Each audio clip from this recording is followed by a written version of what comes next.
A biblical perspective on life, culture and current events. This is 2020 on Vision. But first, an eyewitness account of a rally disrupted by protesters in Adelaide that was organised by Christians in support of Israel. One of the keynote speakers of the Never Again Is Now event in Adelaide on Sunday joins us now to give her insights and perspectives on the success of the rally and the attempts of pro-Palestinian protesters to disrupt it. Ashlyn Weiss is Australian Christian Lobby State Director for South Australia, and she joins us now on the line. Ashlyn, welcome. Hi, thanks Andrew, good to be here.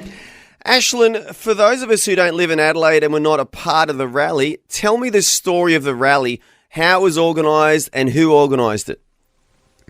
Sure, so the rally was called Never Again Is Now, and that movement was organised by an Anglican pastor in Sydney, Mark Leach, who saw the problem of anti-Semitism rising in Australia since the events of October 7th. Specifically, on October 9, there was that awful rally outside the Sydney Opera House calling for Palestine to be free from the river to the sea and gas the Jews. A lot of hatred and incitements to violence. So Mark saw the problem there and he was determined to do something about it.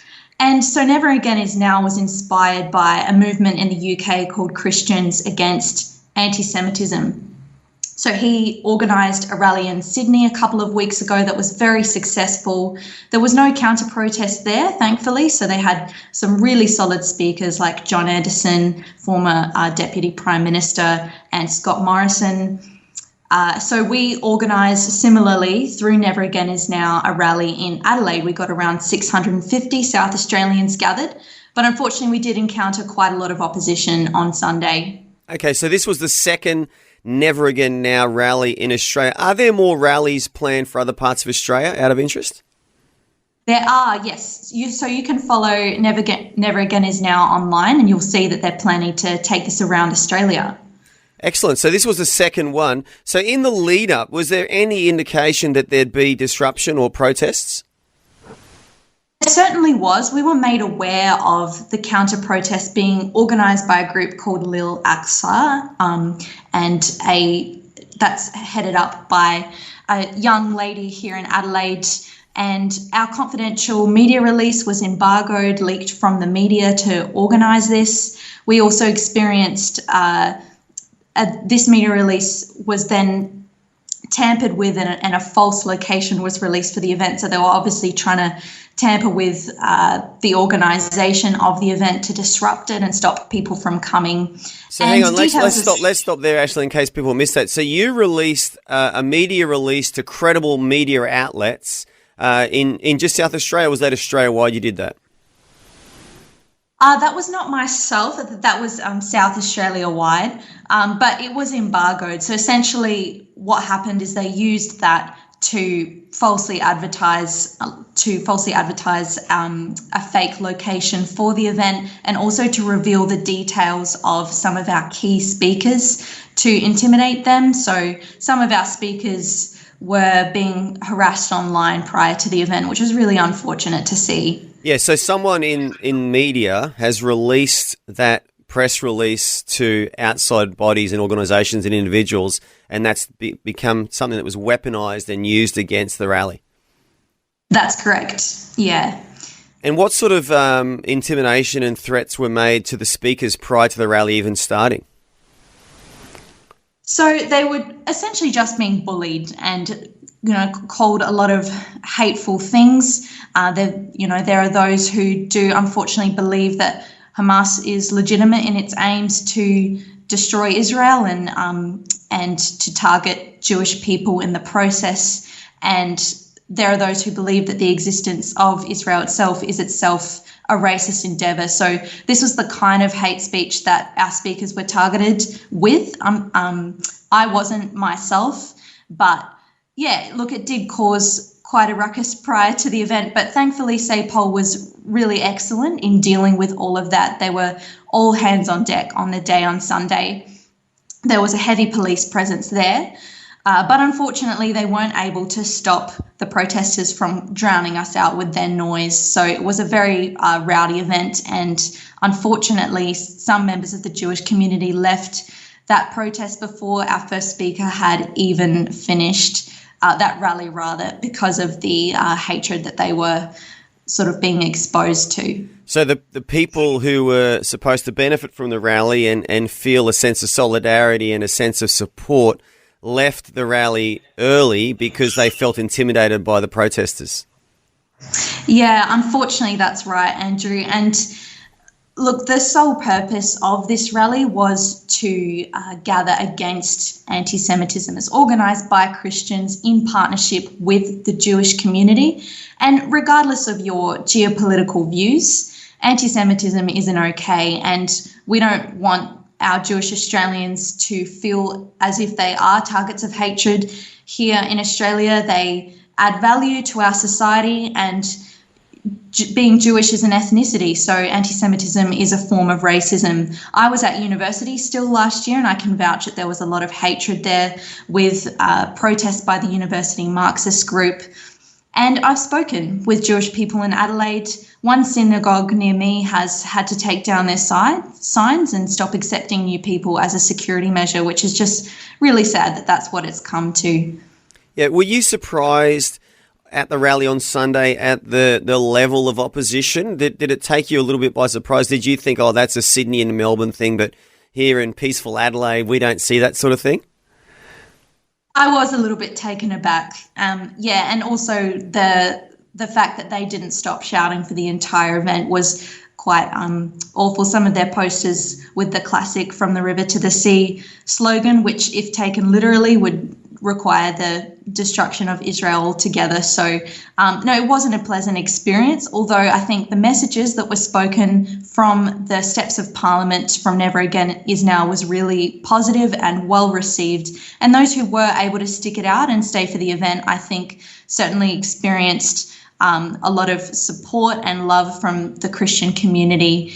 We also were able to sing a couple of worship songs and pray together. So that part of it was really positive. Was there any attempt by the police to move the crowd on who were disrupting and causing all the noise?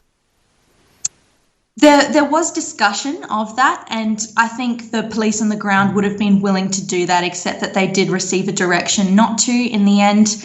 And look, it is free speech, but unfortunately, because it was getting so hateful, I guess, and divisive, we were wanting that to move on.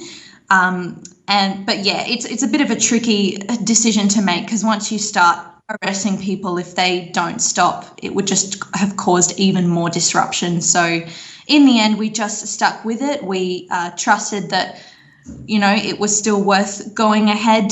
And I'm glad that we did. It was positive to collaborate with the Jewish community here in Adelaide, but I'm hopeful that in future there'll be less of this kind of hatred and more people standing up against anti-Semitism. Yeah, absolutely. How many speakers did you have at the rally?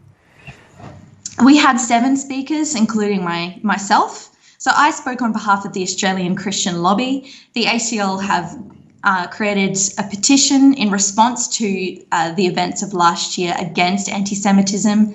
Our petition has 11,000 signatures, and we're going to present that to a federal member of Parliament, Julian Leeser. So that's 11,000 Australians who have said, no, we don't want anti-Semitism in Australia. It has no place here. I also mentioned in my talk that I recently visited the Holocaust Museum in the United States, and I'm just reminded afresh of the importance of learning from history and to stop these kinds of things right from the beginning.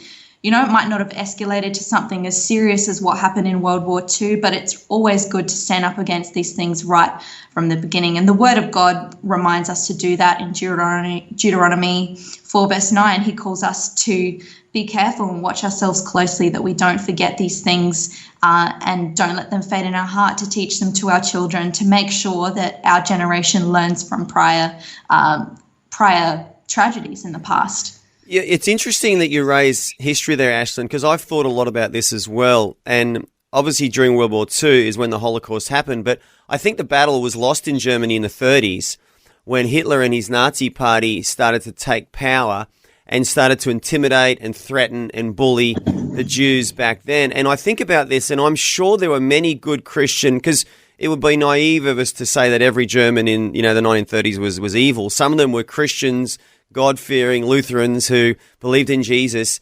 And I believe many Christians, when that intimidation and that bullying and that persecution of the Jews began in the 30s, probably just didn't want to get involved, didn't know what to do, kind of just watched it and thought, oh, this isn't great, but nothing was done, was it? And it just escalated from there, didn't it?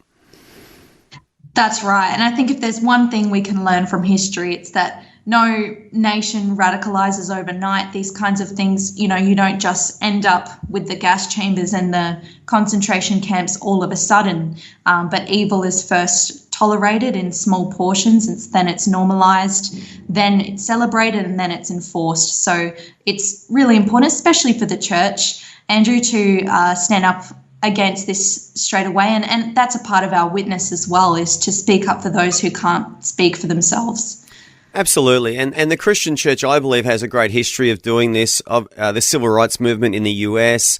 It was heavily backed by Christians, both black and white Christians. Obviously, William Wilberforce, abolishing slavery in the British Empire was a great example of Christians defending the weak and those that can't defend themselves. And I think, sadly, like in modern day Australia, the Jewish minority, and they're one of many minorities, they're not the only minority in Australia, seem to be the most persecuted right now.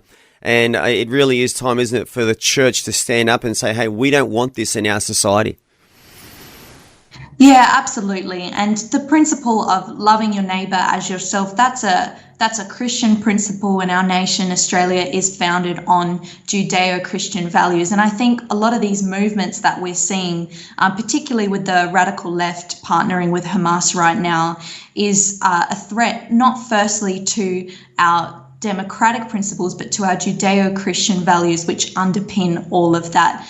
I think it's really important for Australians not to take the values that we've inherited and our freedom for granted, because, Australia, we haven't had, thankfully, too much conflict on our local land. We haven't experienced invasion or that kind of thing, really. So we are susceptible, I would suggest, to taking these things for granted, having not fought necessarily for our freedom ourselves. So I think, it's great for us to be vigilant. Thomas Jefferson once said the price for freedom is eternal vigilance, and that goes hand in hand with standing up for these Christian values and treating each other as equal, no matter what your racial or ethnic background is. Absolutely, Ashlyn. And so you are the State Director for the Australian Christian Lobby in South Australia. Just so for our listeners to get to know you a little bit better, you said you were at university last year. What were you studying?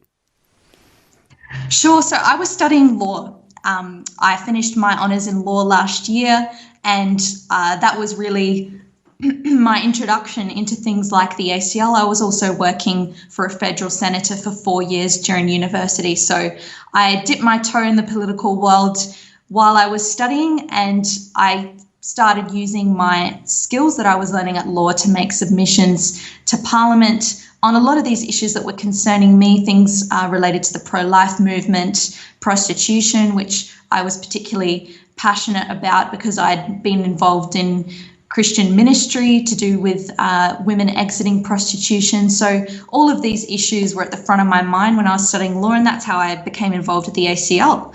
And just started a month ago or a month and a half ago as ACL State Director here in South Australia. And you seem like you're doing a great job already, Ashlyn. Out of interest, you're obviously fairly young compared to some of us today. Are there many people your age you're finding like you, Christian people who want to get involved and want to engage in the political space and in society at large and just not sit back and watch things happen? Yeah, I think politics is a hard sell because politics is a long-term game. You don't often see results straight away in the world of politics. But what I like to tell people is where we've come to now in terms of seeing Australia move away from a lot of its Christian heritage is a result of long-term changes and, bit by bit, inch by inch, us moving away from that. And so if we want Australia to return to those values, we've got to be in it for the long-term game.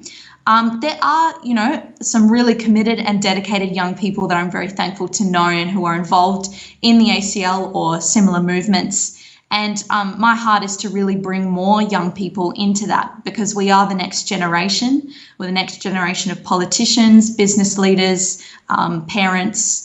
So it's really important, I think, for young people to have a voice on these issues and to be educated. Australians are notoriously not so politically engaged, and that is both endearing and concerning. We inherently seem to trust what's going on and yet hate it at the same time. So I'd really love to be aware, especially Christians, how they can use the tools of democracy to advocate for the things that God wants us to advocate for. Absolutely. I think, we have been an incredibly lucky nation up until now, haven't we, with lots of natural resources. I think for 100 years we farmed sheep and sheared the sheep and sent the wool to Britain and the US and made a lot of money doing that. But like you said, we've inherited this in prosperity and this great standard of living. But like you said, I think your generation in particular have to be very vigilant moving forward, that we protect the values and the rights and the opportunities that we have taken for granted for a long time. And Ashlyn, my sense is with young people like you in Australia, there is hope for the future. So I just want to commend you for your commitment to what you're doing for the Australian Christian lobby and for, Australian society at large. And we sincerely wish you all the best in your new role at the ACL there as the State Director of South Australia. Thank you so much, Andrew. Thanks for taking time to listen to this audio on demand from Vision Christian Media. To find out more about us, go to vision.org.au.